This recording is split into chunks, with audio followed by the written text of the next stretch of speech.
Добро. За да стигнат автобусиве на време и да го запазат возниот ред исто и граѓаните да може, потребно е некој, значи покрај инфраструктурата, потребно е некој режим на сообраќај. Благодарам, Игор, и на тебе, Марион, ми давате одлична подлога да почнам со дискусија на две-три теми. Првата, што се надоврзувам на Игор и на ЈСП, а и на проширените булевари, е Центарот за управување и контрола на сообраќајот, популарно наречен ЦУКС, кој што со самото проширување на сите булевари во централно градско подрачје и во другите општини дојде до потреба да се смени режимот, начинот на управување на тој сообраќај. Така да пред 3 години градоначалникот на град Скопје направи една голема и важна инвестиција за сите граѓани на градот Скопје, односно имплементација на овој центар, кој што е навистина премногу современ, премногу значен за целото Скопје, а и во корелација со сите успешни европски градови за транспорт видовме дека сме на правиот пат и тој почна да функционира. Кога почна да функционира, кој секоја друга новина, доаѓа до малку проблеми. Прво што направивме, ги извадивме оние бројчаници на кои што сите ние со години си имавме научено да функционираат, беа навистина прикладни, беа практични, знаеме за колку време ќе дојде црвено, за колку време ќе дојде зелено.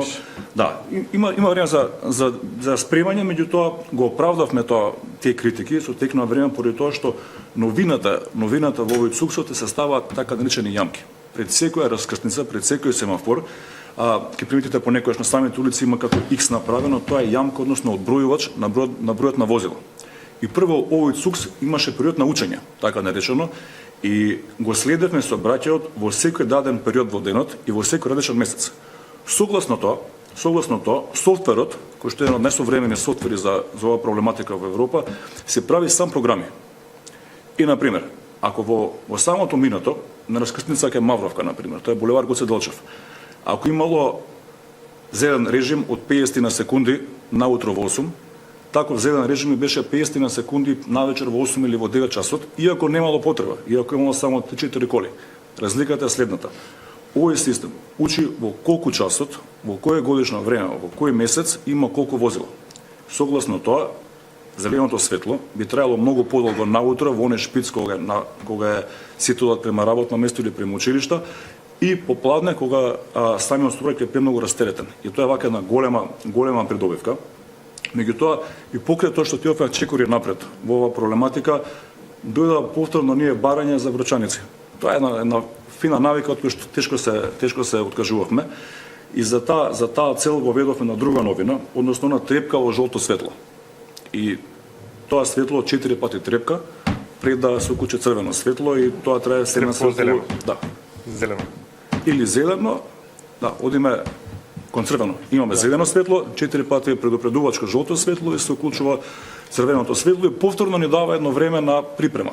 Значи, знаеш дали во брзо време ќе се забрза движењето или ќе се успори тоа движење, и тоа е една голема предност за градот Скопје и самите проширени булевари што ги направи градоначалникот на град Скопје во изминатиот период си го бара она следствено поставување на современ режим на управување во сообраќајот. ЦУКСот, ако може да те прекинам, исто така со вас што предното го зборев за авиал системот, исто така работиме на интеграција на нашиот авиал систем со системот кој што е улици, патишта, самиот ЦУКС. Значи, која е уствари идејата? Идејата е податоците кои што доаѓаат од авиал системот да се интегрираат во самиот ЦУКС и фактички системот, семафорот, да ги препознава автобусите кои клидат во непосредна близина на сообраќајницата и доколку е, например, автобусот на некоја пристојна оддалеченост од семафорот, тој да не се затвора на црвено светло, да го почека автобусот, да му даде приоритет фактички, од кој ќе помине јавниот градски превоз, тогаш истиот да смени во црвено светло и да го запре сообраќајот, или обратно, доколку има 1, 2 или повеќе автобуси кои што се чекаат на црвено светло, да убрза промената, да отвори таа раскрсница за да им се даде приоритет на автобусите, и се надевам дека во следниот период за брзо ќе успееме да ги интегрираме двата системи и со тоа нормално ќе дадеме приоритет на јавниот градски превоз, а со тоа и уште побрз и поефикасен да го направиме истиот. Така, тоа ќе година дена почнеме да го работиме заедно и да информирам дека самиот Центар за управување и контрола на сообраќајот има за потреба за поставување на камери на сите раскрсници, така да ние преку камера ќе знаеме кога тој автобус ќе помине или ќе застане. Го даваме предност поради тоа што велиме дека тој автобус заменува 30 возила. Така. Значи, секогаш охрабруваме она одлука за возење со јавен транспорт.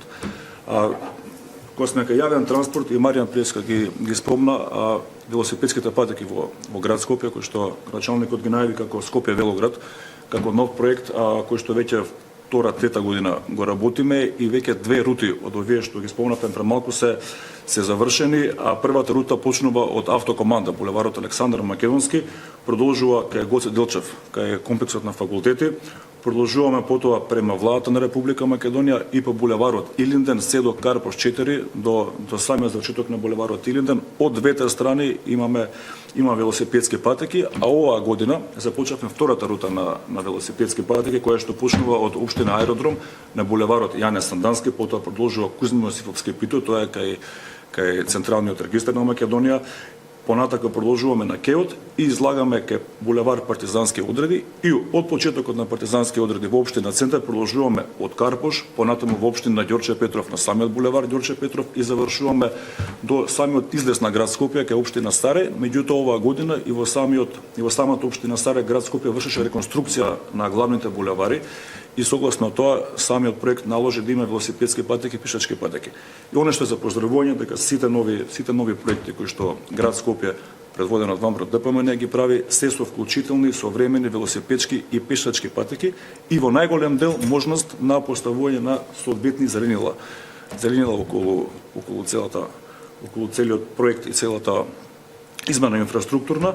Понатаму можам да се надоврзам на сообраќајот, улици и патишта, како предпријател, најповеќе сум да говорам за тоа, е одговорно и за одржување на кеот на реката Вардар и на сите корита на реката Вардар, кој што вака за условно кажан урбаниот дел не е премногу атрактивна тема, меѓутоа за секој рурален дел и тоа како важна тема, особено во време на поголеми врнежи, доаѓа до сериозни проблеми. Некои сме сведоци дека во самото минуто имало излевање на многу канали, поради тоа што не биле чистени, водата не била проводна. Ќе го иземам ланскиот случај на поплавите, поради тоа што тоа беше неможно да колку и чисти некој канал и да е спремен да прими одредена количина на вода, тоа беше навистина огромен нанос на дождена вода и тука веќе не јавме моќни, меѓутоа сите оние канали, Осјанскиот канал, Инџиковскиот канал, Серава и се чистат редовно, поготово Осјанскиот канал кој што се протега во општина Аеродром и во општина Кисела Вода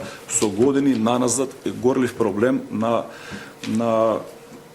жителите таму кои што живеат, имаше навистина огромна неподнослива миризба и иако пред некој ден начекав на социјалните мрежи кампања каде што активниот кандидат за градоначалник на СДСМ вели дека тоа била негова иницијатива, не може да биде негова иницијатива, тоа е одговорност на град Скопје. Значи чистењето на корито на реката Вардар, на сите канали на Вардар е одговорност на градот Скопје и тоа во континуитет го работи. И не само тоа, да отидам малку на поведри теми, покрај самата река Вардар и самото корито одржување на градот Скопје и почнувајќи од еден проект на спорт, дојдовме до повеќе проекти спортски, се направи одбојка на песок. Се направи едно игралиште. Видовме дека во самиот период на пролет и на лето, па и на рана есен има премногу кандидати да спортуваат на овие игралишта. Се направи се направи уште едно рокометарско, кој што беше повеќе намеско. Се направи за објука на песок и задоволуваше критериуми на добар дел од светските популарни турнири за оваа работа. Сме сведоци дека во летно време, во месец јули, повеќе години наназад има сериозно добри квалитетни турнири кои што горе-доле ставаат Македонија и градот Скопје на мапата на светските турнири и оние бодови кои што се освојуваат во град Скопје на тој турнир воопшто не се значителни и многу квалитетни одбојкарки и одбојкари доаѓа во градот Скопје на тој турнир. Меѓу другото се поставија справи за вежбање во општина Аеродром на две локации и во Карпош 4 чинам се поставија уште едни справи, така да и во центар има. Се трудиме да го оплемениме секоја шанса која што добиваме. Дури сведоци сме во општина Аеродром се направи оваа година се заврши огромен парк кој се вика Рајска градина на булеварот Асном и Федорски покот, кој што буквално беше тотално неубав ни за гледање, камо ли човек да може тамо да се релаксира или да прошета. Скоро 100.000 метри квадратни буквално се разеленија, покрај другото тамо се направи и парк за домашни милионичиња, тоа е втор во град Скопје, еден се направи во општина Аеродром, друг се направи кај булеварот Досега Олданов во општина Карпош. И да заклучам целава дискусија, секоја шанса, секоја можност да доплемениме некој дел, дали со велосипедска патека, дали со паркинг, дали со парк, дали со зеленило или било што, како град Скопје гледаме да ја искористиме, иако многу често, поготово велосипедските патеки се на еден начин на удар на несовесно паркирани возила, и тука гледаме да помогнеме, поставуваме столпчиња заштитни и да отидеме еден чекор понапред во безбедноста на целата работа, така да околу овие теми горе доле накратко бих кажал овие работи. Наистина имаме многу проекти кои што се видливи. Мора да спомнеме, време на локални избори и секој од нас претпоставувам добар дел од времето ги следи локалните избори и сите говори на кандидати за градоначалници како на ВМРО-ДПМН, така и на другите политички партии. Она што јас лично го приметувам, дека многу, барем за град Скопје говорам, многу често се говори со недоволен број на знаење. Односно, не е запазена ингеренцијата што е под град Скопје, што е под секоја општина. Се знае, барем од аспект на булевари, на улици, на поставување на сообраќајна сигнализација, што е одговорност на градот Скопје, што е одговорност на општините. Порано имаше една теза каде што оди автобусот на ЕСП дека е градска улица. Меѓутоа, како што кажа пред малку, многу согласно потреби на граѓани, многу имате дадено нови линии кои што го зголемуваат оние диапазон на движење на автобусите на ЕСП. Меѓутоа, некоја друга дефиниција бе додал јас, каде што има семафори поставено. Тоа се оние главни градски улици. Пред некој ден го слушнав и господинот Марин, кој е кандидат за градоначалник во општина Аеродром од страна на СДСМ, на совет, не е критика, види дека ќе врши сообраќајот во општина Аеродром. Во општина Аеродром, при во сите други општини во Скопје, освен во општина Центар, по локалните општински улици никаде нема гужва. Градоначалникот на општината и на било која друга општина нема ингеренции да го смени и да го подобри сообраќајот во градот. Сообраќајот во градот Скопје може само да го подобри градоначалникот на град Скопје. Она што Коце Терановски го веќе 8 години го прави со помош на Министерство за внатрешни работи. Значи, каков и да направи проект градот Скопје, мора да биде подржан на Министерството од аспект на санкции и на ред други работи. Така да се обраќаат во градот Скопје исклучиво е надлежен главниот град. И како словите, барем малку постоечен аспект кога го гледам, знаеме дека тоа не е вистина дека градоначалник на општина може да промени сообраќај. Може во самите улици, може како што направи во општина Аеродром Ивица Коневски, направи еден монтажен паркинг. Потоа со помош на град Скопје се проширија паркизите долж булеварот Асном. И тие катни паркирања во општините се навистина добре дојдени, без разлика кој ќе ги направи, и се благодат за секој граѓанин и треба се прави да се продолжи во иднина тоа да се работи. Јас исто да се надоврзам многу, се согласувам со тебе, многу повише станува збор за политиканство за време на избори. Јас не сакав премногу да навлегувам во детали и нема додам линија по линија, меѓутоа само неколку работи би сакал да нафрлам. Во овие изминат период од само 2 години имаме многу измени во однос на линиите. Така да, имаме 23 градски и 23 приградски, значи тоа се колку вкупно 46 линии, каде што во последните 2 години имаме само зголемено сообраќајот, зголемување на бројот на возила. Например, ако на тројка работеле 2 возила, сме зголемиле со 3 или со 4 возила. Значи на 46 вкупно градски приградски по 23 сме зголемиле сообраќајот со зголемување на бројот на возила.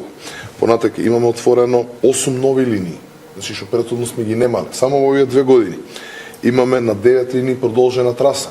Баш ова што претходно го зборевте, се продолжил сообраќајницата, се направил патот, се создале услови, сме продолжили линијата, негде за 500 метар, негде за километар, негде и по 5-6 километри. Значи сме ги продолжили линиите. Имаме воведено 2 ноќни линии, што претходно воопшто не се обраќале. Имаме на 4 линии допуштено, односно возможено да работат за време на викенд. Претходно не работеле и тие луѓе на тие места едноставно за викенд не можеле да користат јавен градски превоз.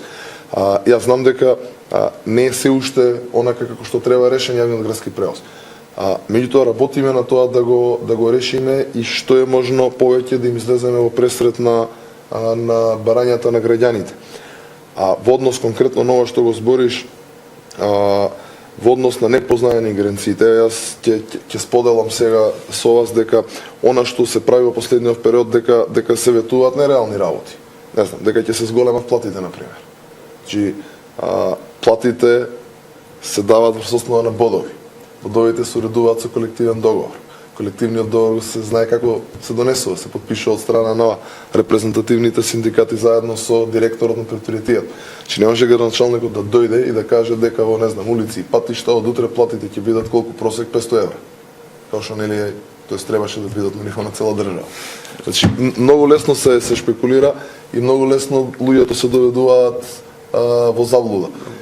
Ние мораме секојдневно нели да објаснуваме дека тие работи не идат така, дека многу работи тука влијаат, се знае како се одвиваат тие ствари, си има закон, си има процедура, си има постапка, мора се до тоа да се исподчитува и да се направи на начин како што треба да се направи.